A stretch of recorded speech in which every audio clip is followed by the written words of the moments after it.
Hey YouTube, part 3 Jim Deacon video. Finding out all about these things. There's apparently a book coming out as well. He mentioned at the start of part 1. People interested in these things, and it's like, one of these things, I wish to see someone would just do this in Japan, because I mean, surely the people who made the Fujijiri, they must all still be alive and kicking about.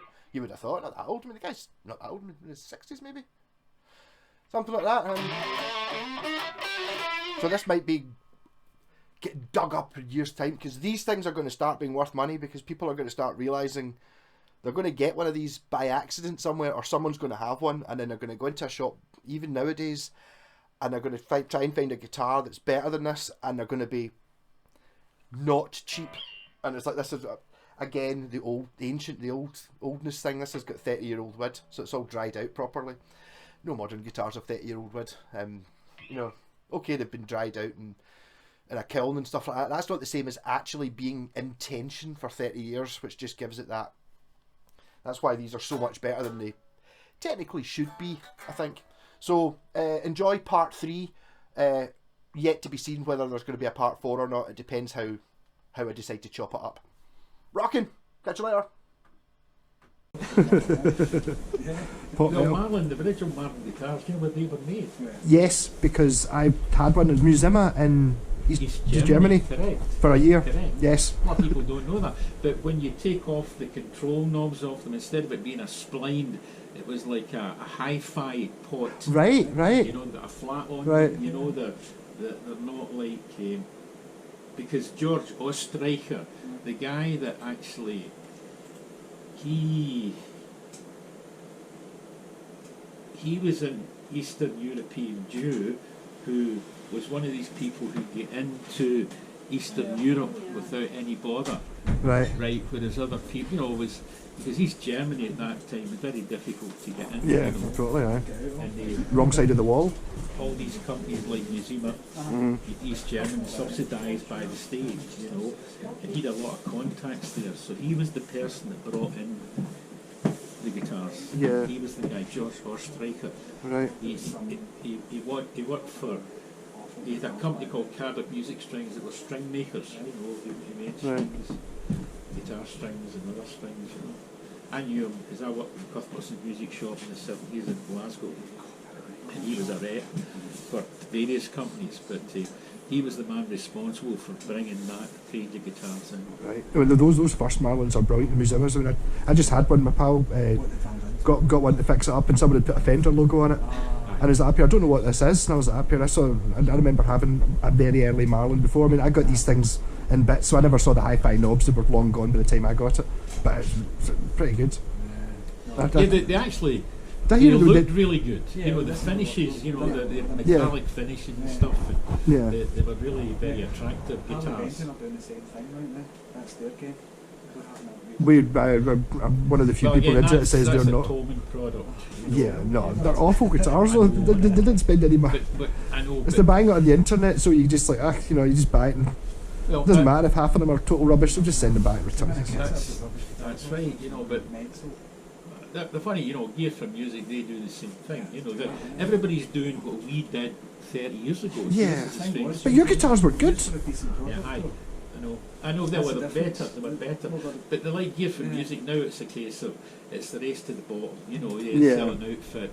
I mean, Asda maybe 10 years ago sold a guitar and amp at Christmas for £79, an electric guitar. I remember I saw one of those. And they sold 60,000 of them. You know? And then if you go into Aldi's, if you go in anywhere now, you'll see. I saw it was like ukulele that Aldi's is selling. The Lidl's one of the two. You know, it's sold at 15 quid. It's not bad. You know, but that you get away with the power that they have in terms of, you know, their purchasing. Yes, they can get it cheaper just because they're buying 60,000 of them. They're a big company. I say to people, you know, if you can take 800 guitars in a container, you can be Mad Malky. You know, you could have that name on your product. I've thought about doing that. Well, Westfield was Paul Howard. Again, you know, well, they did know I, you know, but yeah, Westfield is a funny. Westfield as a name appears in an awful lot of things, but you know, of course, that they've reintroduced it. Lotus Sound bought the name.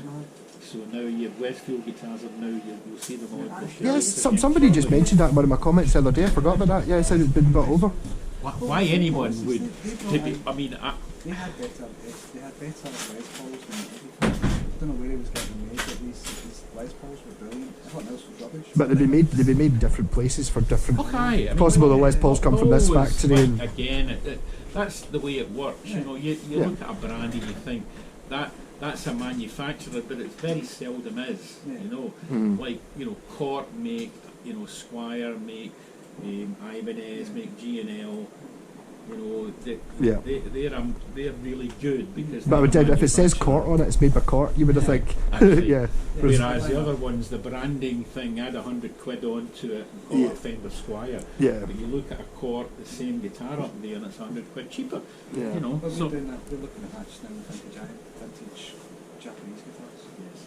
And how they're made them much better. Well, we've got a guy brought in a guitar that he dug out the loft, and it's a Japanese Fender Strat. Right. Come from the Fuji Gen factory, so it's going to be amazing. Yes. Yeah. Where the Ibanez. Well, the Matsuoka factory, they made Aria, and also made the what do you call it? Westone. Well. No, they did. No, I'm going to say they say on the back of them. That's what I'm into. It's Japanese guitars. I'm mad into. That's why I was saying there about the Aria PE. Yeah. Because I think that's kind of when they stopped making copies and started doing their own designs, Yes. But the thing is, you can get these guitars cheap because that doesn't look exactly like a Stratocaster. Yeah.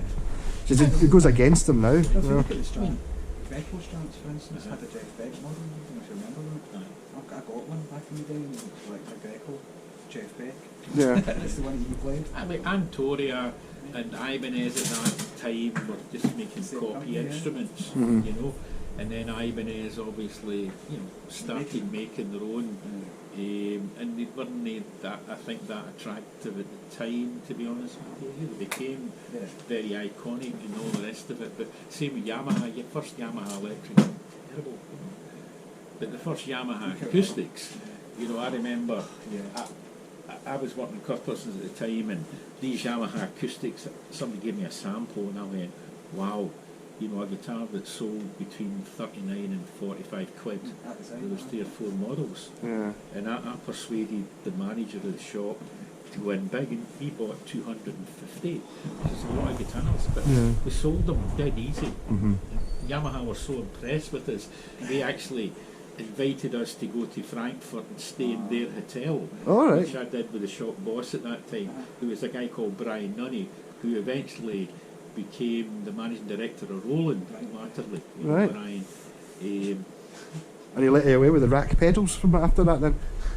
Well, Fred Mead was the sales manager. It was Fred Mead that wrote to me as company secretary, complaining that we were sort of, we were breaking the law by selling those pedals, But that was only a threat. We knew that he couldn't. It was never. He would have upset his own dealership if he had decided, because by that time McCormick's were big into Jim Deacon as well. Of course, they were the major shop. They used to have the full front windows with Jim Deacon. They were the big Roland dealers, and they would at that time, before sound control were even thought of. So see the logos on these, right? See this logo, is that I can tell you who designed that. It looks a bit like Jimi Hendrix's signature. Is that intentional? Well, I didn't like that logo, right? Because to me, if it's hanging in the wall, you don't really see. Some of the iconic, you look at a Yamaha logo. Yeah. You immediately. Yeah. And the original Jim Deacon ones I thought were better, not more artistic, but because you could see that's a latter. That's not the. See the ones at the back. We call them the Sharpie logo. Yes. It's like a Sharpie. Yes. But that was designed by a guy that had a shop called Village Music in Falkirk. Not Village Music, Music City in Falkirk. All right, right. All right. And when he brought it along, I voiced my opinion. I didn't like it. Not because it wasn't artistic. I think it's quite artistic. Yeah. But it didn't jump out at you. You didn't. Yeah. If you keep changing logos, then people, it's synonymous. I mean, Yamaha and Aria, they keep their logos vintage. You know, you Yeah. you've got to keep it. I think Aria even went back. I think that's an old. That It's could be- a very old yes, logo that they yes. brought out again. But I mean, yeah. But the Jim Deacon thing, I admire its, you know, I don't know what type font it is, and if he designed the actual. It's got to be handwritten, doesn't it? It's got to be hand drawn Yeah, it'll be hand drawn first. first. Yeah. Yeah. And then taken off. So I don't know. Just wondering. So are the earliest ones got that on it, or is that the? No, What was the that's first one? It's a later. the first one was block. It looked like Yamaha actually. Really? Was it Yes, just- the Oh. very first ones. The very Oh. first ones. It's not come across any of them. We've not seen any of them. No, you probably wouldn't have. Demons, I say, there was a, you know, the first shipment, as I say, although it was quite a lot of money, when you have 30 or 40 dealers, Yeah.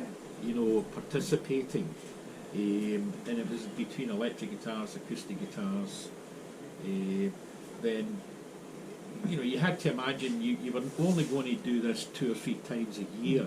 You try to get it right, but then you'd run out of something. Yeah. You couldn't just go back to wholesale and sell another 5 of them. Yeah. No, because You had to there was a wait finite the next amount. time Yeah. Yeah. that you put in a shipment, and you could deal with the bank because, you know, all of these things work in irrevocable letters of credit. You know, that's the way the business works. So if you order 100,000, you FOB, you're kind of free on board, but at the point that you have to pay that bill before these things are shipped, you know, so Mhm. you get a lot of money out before you heading in.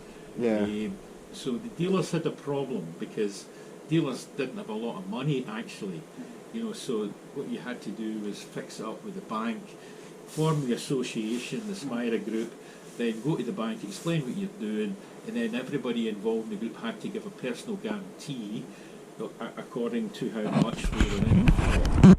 Mhm. So if I was in it for 10 grand, I had to provide a guarantee to the bank for 10 grand, you know. Right. And it all runs smoothly for a long, long time, you know. Yeah. Some decent guitars out of it as well.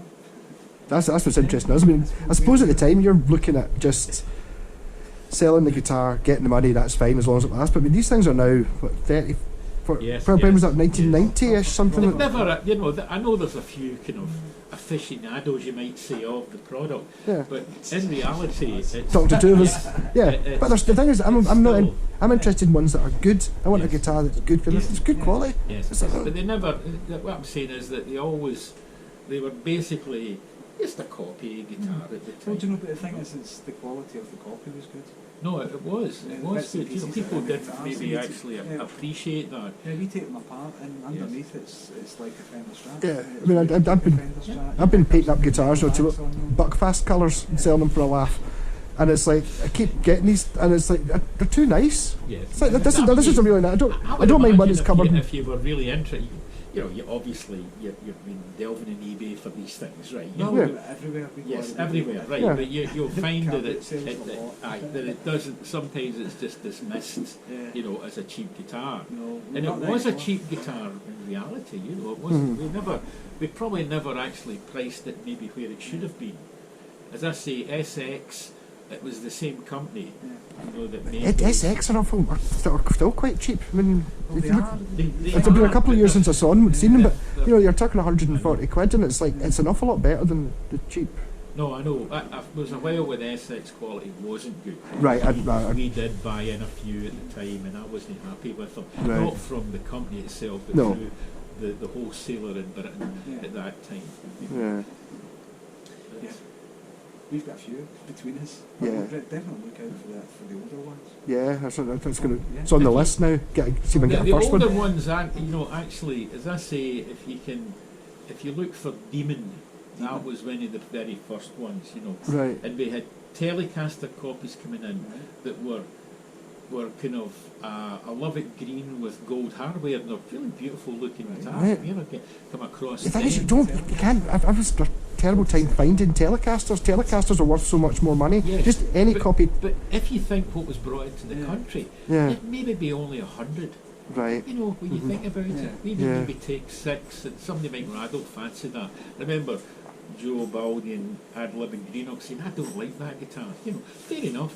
That's Yeah. what life's all about, isn't it? You know, I like that, I don't like that. Yeah. But he didn't take any of that range, you know. Right. But the Demons were kind of, I wouldn't say they were even Strat copies. They were kind of weird, you know. Take on a Strat. These are some of the guitars you should be looking out for. Yeah, The very first range. You know? Yeah, totally. This bit of the video will be getting delayed. It'll be getting edited and delayed until I've got one. I'll tell you that, in case somebody else is looking out for one. We found is since we've been talking about them a lot online, the prices have started to go up on them in the buy and sell market. Yeah. They're now more than £100, whereas they were 50 and 60 quid. Yeah. You should keep a mouth shut for a bit.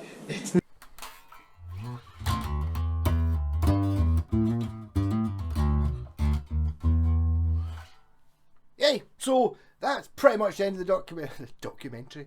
The end of part 3 of this. I did split it into 4. We kind of stopped talking about the Jim Deacon stuff now, and a couple of stories still to come though in part 4. I suppose we'll call it the bonus video. Yeah, so if you see one, don't buy one of those ones we were just talking about there. I was going to cut it out, but to be honest, I did a huge internet search and I couldn't find anything about them. So maybe I've got more chance of finding one if somebody here watching goes, I've got one of those green tellies. It's like, I'll give you 25 quid for it, cash, no questions asked. I've now moved on to the bass because aye. So, cheers for that. That was the end of part 3. Part 4 coming up tomorrow, probably, sometime. I don't know. We'll see what happens. Rock on.